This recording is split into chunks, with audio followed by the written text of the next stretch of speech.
sampai pada Tuhan? Dengan menghafalkan sifat 20, tidak ada jaminan kita sampai kepada Tuhan.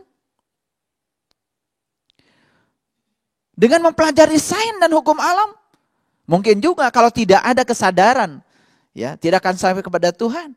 Kecuali kesadaran yang sudah dicapai oleh orang-orang yang sudah bisa menyatukan antara sains dengan agama. Coba, ada satu pernyataan yang sangat luar biasa dari seorang saintis dari Jepang. Beliau namanya Profesor Masaru Emoto. Beliau menyatakan seperti ini. Ingatlah, saat kita di rahim ibu, 96% tubuh kita adalah air. Ingatlah, ketika kita lahir ke alam dunia, 85% tubuh kita air. Ingat, ketika kita sudah dewasa, sedewasa-dewasanya kita, itu paling minimal di tubuh kita ada air 70%. Maka beliau mengatakan, sesungguhnya manusia itu adalah air. Nah, berangkat dari sebuah fakta bahwa manusia itu adalah air, lalu beliau melakukan sebuah penyelidikan yang dalam tentang sifat-sifat air. Yang luar biasa. Ada tulisan seperti ini. Mari kita kerjakan. Tulisan itu kemudian ditempel pada air. Setelah itu air dibekukan. Kemudian air, ya, dilihat kristalnya. Kemudian ada tulisan yang lain. Kerjakan. Kalau yang tadi tulisannya mari kita kerjakan. Yang satu lagi kerjakan. Ditempelkan lagi pada air. Dibekukan min 25 derajat Celcius. Kemudian dilihat struktur kristalnya.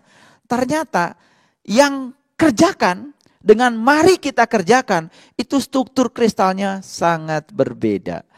Yang mari kita kerjakan ternyata diamond. Indah sekali struktur kristalnya. Kalau kita melihat struktur kristal air yang itu, sepertinya air itu sedang bahagia.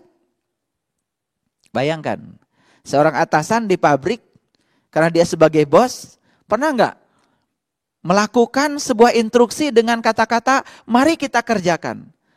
Atau kerjakan. Atau dengan nada yang tinggi, atau dengan kemarahan, atau dengan penuh dengan tekanan. Perhatikan, yang disuruh siapa? Manusia. Sedangkan manusia itu kan dalamnya air. Bayangkan struktur kristal air pada tubuh manusia. Sehingga jangan heran kalau orang di tempat kerja sakit. Kita tarik sekarang ke rumah. Ayo kita belajar. Mana lebih banyak kita melakukan? Apakah kita sering mengajak anak atau menyuruh anak? Jangan-jangan di rumah yang sering terjadi adalah suruhan.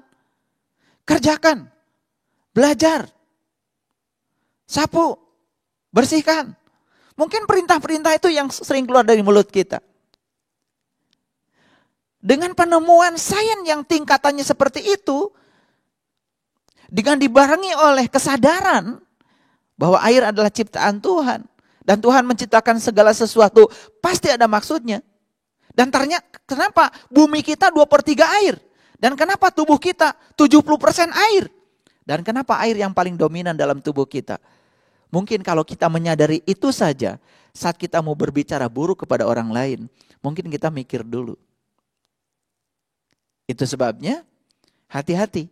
Karena ada gelombang positif, ada gelombang negatif. Setiap benda memancarkan gelombang. Dan gelombang itu yang disebut dengan hado.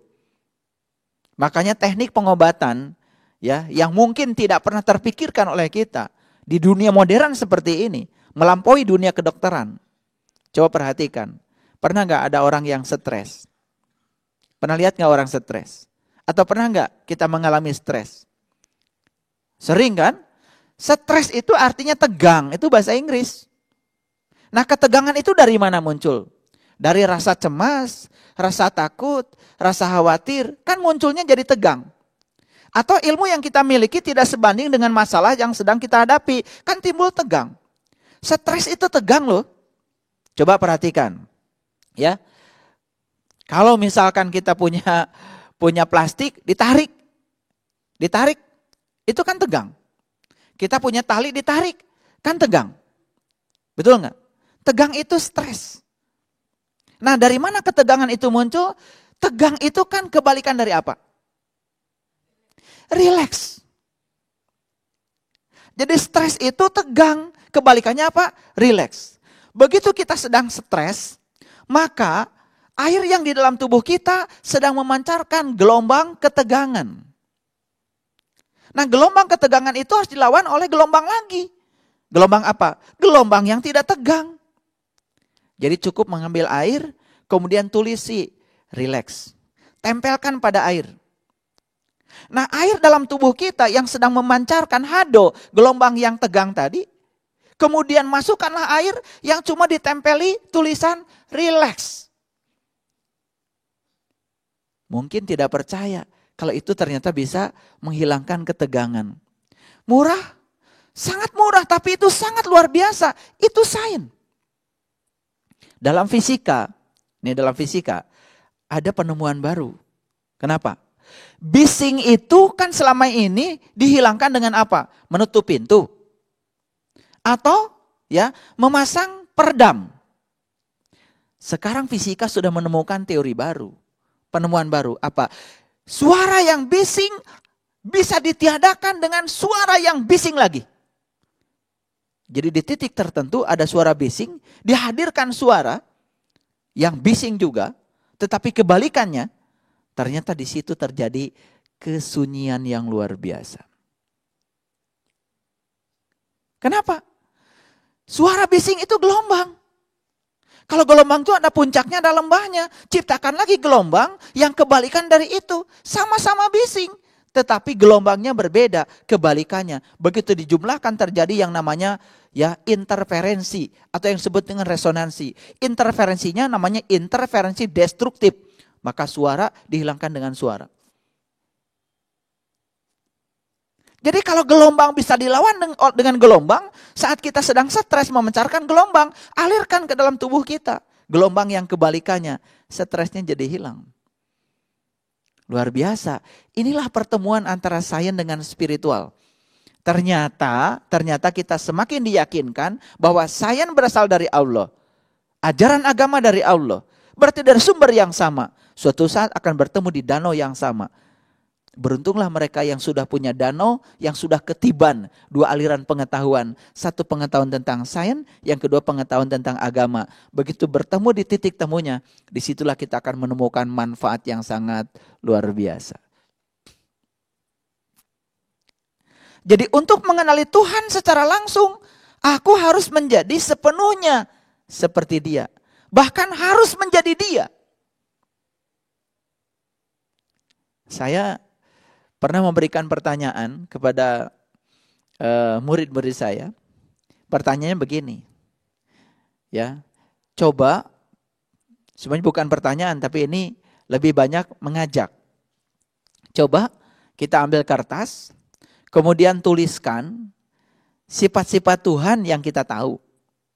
Lalu tuliskan sifat-sifat kita yang kita tahu. Dan kita yang paling tahu sifat kita, bukan? Coba lihat. Berselaras atau berlawanan. Misalkan contoh seperti ini. Ketika kamu mau memberi, berharap apa? Ketika Tuhan memberi, berharap apa? Beda? Atau sudah selaras? Jadi Tuhan memberi tidak berharap apa-apa. Tuhan memberi, ya memberi saja. Karena beliau punya cinta yang tanpa batas. Memberi dengan cinta. Nah sekarang kita memberi dengan cinta atau kita berharap sesuatu dari pemberian kita? Beda? Beda apa sama? Nah beda. Itu baru satu. Berikutnya cek apa akibatnya. Karena Tuhan memberi dengan cinta tanpa berharap apa-apa, maka Tuhan gak pernah kecewa. Kita kenapa kecewa terus menerus? Karena kita berharap apa-apa. Tuh beda. Kalau gitu Tuhan bahagia? Tuhan bahagia dengan pemberiannya. Sekarang tanya lagi kita. Apakah kita bahagia ketika memberi? Nah, kalau kita memberi merasa kehilangan dengan apa yang kita beri dan kita tidak bahagia, berarti banyak sekali kan sifat yang berlawanan. Bagaimana kita bisa mengenal Tuhan secara langsung selama kita belum sepenuhnya menjadi Dia? Tahajud kita karena kecintaan kita kepada Tuhan, atau karena kita berharap surganya Tuhan? Kayaknya orang yang berharap surganya Tuhan mungkin tidak ada tahajud kalau Tuhan mengumumkan sekarang surga sudah nggak ada lagi. Jadi kalau ada pengumuman dari Tuhan bahwa surga sudah tidak ada lagi, mungkin dia berhenti. Bahkan dia pun berhenti tahajud ketika ada pengumuman neraka sudah dihapus. Karena dia semata-mata menyembah Tuhan cuman karena pengen surga, takut neraka. Bukankah itu kesadaran yang berbeda dengan kesadaran Tuhan? Tetapi kita terus mempertahankan kesadaran itu. Yang nyata-nyata kesadaran yang semacam itu tidak pernah mengubah kita menjadi tambah baik. Makanya kita banyak masalah. Itu sebabnya kalau berguru kepada Einstein. Einstein mengatakan begini. Selama kesadaranmu pada saat menyelesaikan masalah sama dengan kesadaranmu pada saat terjadinya masalah, maka kamu tidak akan pernah bisa menyelesaikan masalah.